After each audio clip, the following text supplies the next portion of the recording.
மிதுனம் மிக அருகில் நெருங்கிவிட்டது. எத்தனையோ வருஷம் நம்ம சொல்லுவோம் இல்லையா, 12 வருஷம் கழிச்சு ஒருத்தருக்கு ஜாக்பாட் அடிச்சுது அப்படின்னா அது மிதுனத்தை தவிர வேறு யாருக்குமே இல்லைன்னு தான் நான் சொல்லுவேன். ரிலேஷன்ஷிப் எப்படி இருக்க போகுது இந்த மார்ச் மாதம் அப்படின்னு நீங்கள் கேட்டிங்கன்னா, நான் என்ன மாதிரி கடவுளை வழிபட்டேன், என் வாழ்க்கையில் நல்ல இடத்துல நான் பொசிஷனுக்கு வர முடியும், என் திருப்பு முனையாக என்ன அமையும் அப்படின்னு நீங்கள் கேட்டிங்கன்னா, நீங்கள் மிக குறைந்த கட்டணத்தில் ஷீரடி சென்று வர அனைத்து வசதிகளுடன் மேலே காணும் நம்பருக்கு போன் செய்யவும்.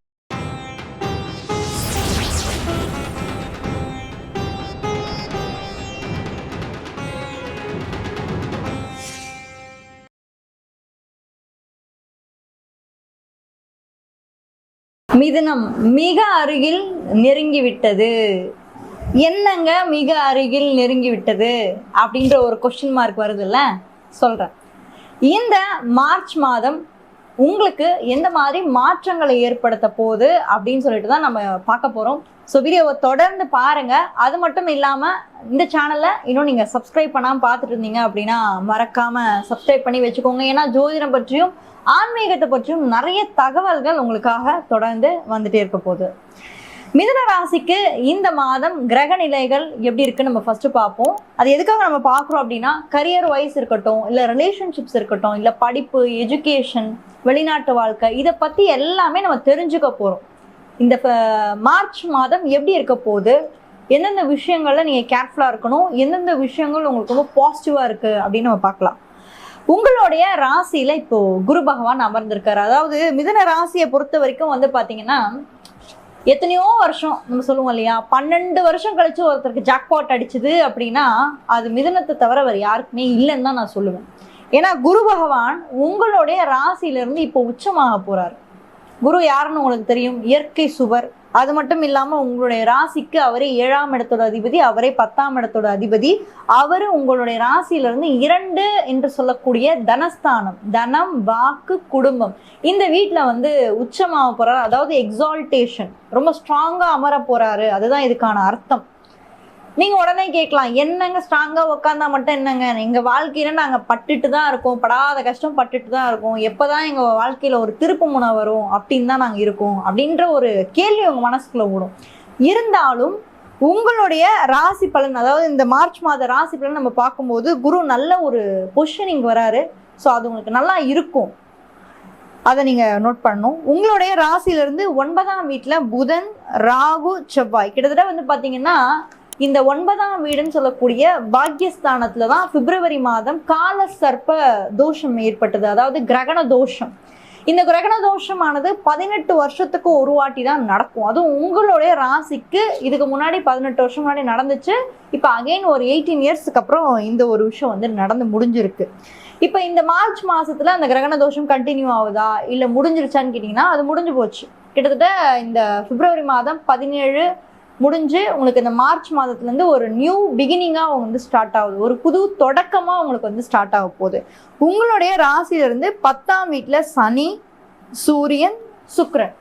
கிட்டத்தட்ட பார்த்தீங்கன்னா சனி பகவான் உங்களுக்கு யோகாதிபதி. அந்த யோகாதிபதி உங்களுடைய ராசிக்கு 10ஆம் இடத்துக்கு வந்தது எப்போ அப்படின்னு நீங்கள் பார்த்தீங்கன்னா, உங்களுடைய ராசியிலேருந்து 10ஆம் வீட்டுக்கு வந்தது 2025 மார்ச் 29ஆம் தேதி உங்களுடைய ராசியிலேருந்து 10ஆம் வீட்டுக்கு சனி பகவான் வந்திருக்கார்.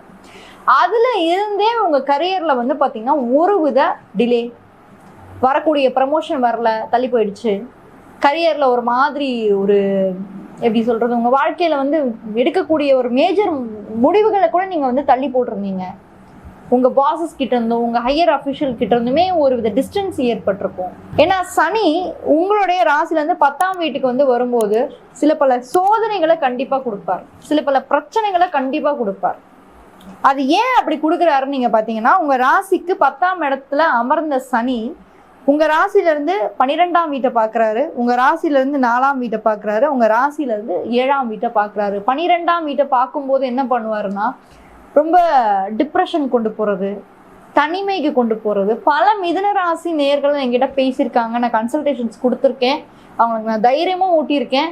கவலைப்படாதீங்க, இன்னும் ஒரு வருஷம்தான், கண்டிப்பா இந்த ஒரு ஸ்டேஜை நீங்க கடந்து வந்துடுவீங்க. நான் 12ஆம் இடத்தை பார்க்கும்போது வெளிநாட்டில் இருக்கவங்களுக்கு நல்லா இருக்கோங்க, கண்டிப்பாக என்ன 12ஆம் இடம் வெளிநாட்டு வாழ்க்கை, அங்கே இருக்கவங்க நல்லா இருக்கு. பட் டெய்லி ஒரு மன அழுத்தத்திலே வாழ்றாங்க பார்த்தீங்களா, அவங்களுக்கு இது ஒரு கஷ்டமான ஒரு டைம் பீரியடாக வந்து அமையுது. தனிமையை அதிகமாக கொடுக்குறாரு சனி. உங்களுடைய ராசியிலேருந்து 4ஆம் வீடுன்னு சொல்லக்கூடிய சுகஸ்தானத்தையும் பார்க்குறாரு. அம்மாவோட ஆரோக்கியத்தை கண்டிப்பாக நீங்கள் பார்த்துக்கணும், ஹெல்த் வைஸ் நீங்கள் கண்டிப்பாக பார்த்துக்கணும். உங்களுடைய ராசிலேருந்து 7ஆம் வீட்டையும் பார்க்குறாரு. பழக்க வழக்கங்கள், யாரோட பழகுறீங்க, எப்படி பழகுறீங்க, இந்த மாதிரி விஷயங்கள் எல்லாத்துலேயுமே நீங்கள் வந்து இப்போ இல்லை, மார்ச் மாதம் மட்டும் கிடையாது, அடுத்த ஒரு வருஷத்துக்கு நீங்கள் கேர்ஃபுல்லாக இருக்கணும். இந்த மார்ச் மாதம் ஏதாவது பிரச்சனை வந்துருமான்னு கேட்டிங்கன்னா அந்த அளவுக்கு கிடையாது. ஏன்னா பிப்ரவரி மாதமே வந்து கிரகண தோஷம் வந்து முடிஞ்சு போச்சு, கண்டினியூ ஆகல. அது மட்டும் இல்லாமல் உங்கள் ராசிக்கு கிரகண தோஷம் 9ஆம் வீட்டில் தான் இருந்தது. 9ஆம் வீடு அப்படின்றது பாக்கியஸ்தானம், உங்களோட லக் அண்ட் உங்களோட ஃபார்ச்சூன்.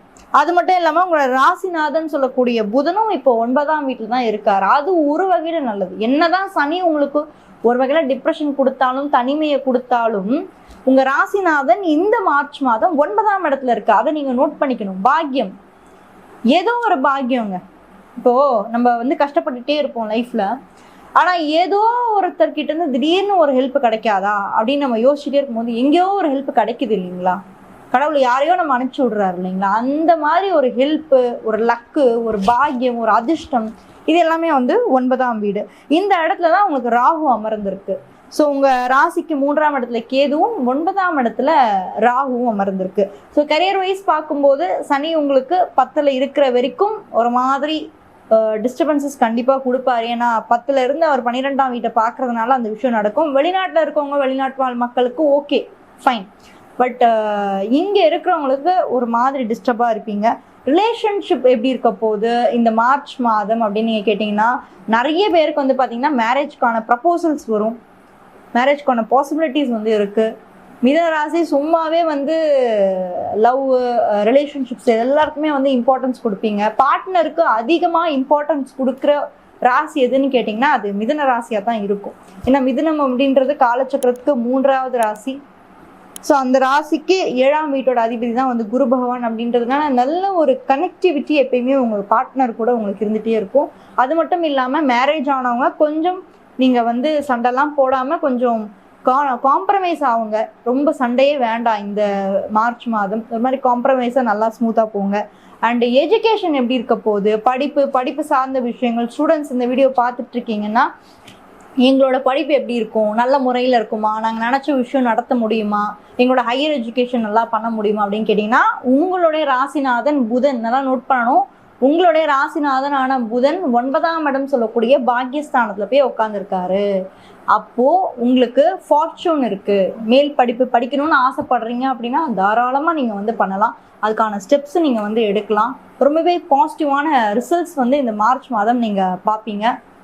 சரி, என்ன மாதிரி கடவுளை அங்கே வழிபடலாம், என் வாழ்க்கையில் நான் வந்து என்ன மாதிரி கடவுளை வழிபட்டேன் என் வாழ்க்கையில் நல்ல இடத்துல நான் பொசிஷனுக்கு வர முடியும், என் திருப்பு முனையாக என்ன அமையும் அப்படின்னு நீங்கள் கேட்டிங்கன்னா நீங்கள் எப்பயுமே வழிபட வேண்டியது சுக்கிரன்.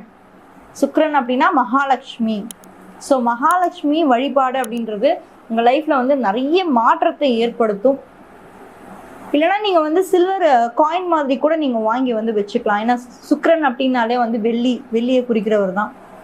ஸோ சுக்கிரனோட எம்லம் போட்டு நீங்கள் உங்கள் பர்ஸ்லையோ இல்லை நீங்கள் ஒர்க் பண்ணுற மேஜர்லையோ நீங்கள் வந்து வச்சுக்கிங்க, ரொம்ப பாசிட்டிவான ரிசல்ட்ஸை வந்து உங்களுக்கு வந்து ஏற்படுத்தும். இதெல்லாமே சின்ன சின்ன எளிய பரிகாரங்கள் தான். சின்ன சின்ன மாற்றங்கள். நீங்கள் நினைக்கலாம் என்னங்க சின்ன மாற்றம் பண்ணால் ஏதாவது என் லைஃப்பில் நடக்குமா, அப்படி கிடையாது. சின்ன விஷயம் கூட நம்ம வாழ்க்கையில் பெரிய மாற்றத்தை கொடுக்கும். ஸோ சுக்கிரனோட வழிபாடு, ஸோ சில்வர் நீங்கள் அதிகமாக பயன்படுத்துறது எல்லாமே உங்கள் வாழ்க்கையில் ரொம்ப பாசிட்டிவான சேஞ்சஸை கொண்டு வரணும்னு சொல்லிட்டு நான் கடவுளை பிரார்த்தனை பண்ணிக்கிறேன். Thank you so much.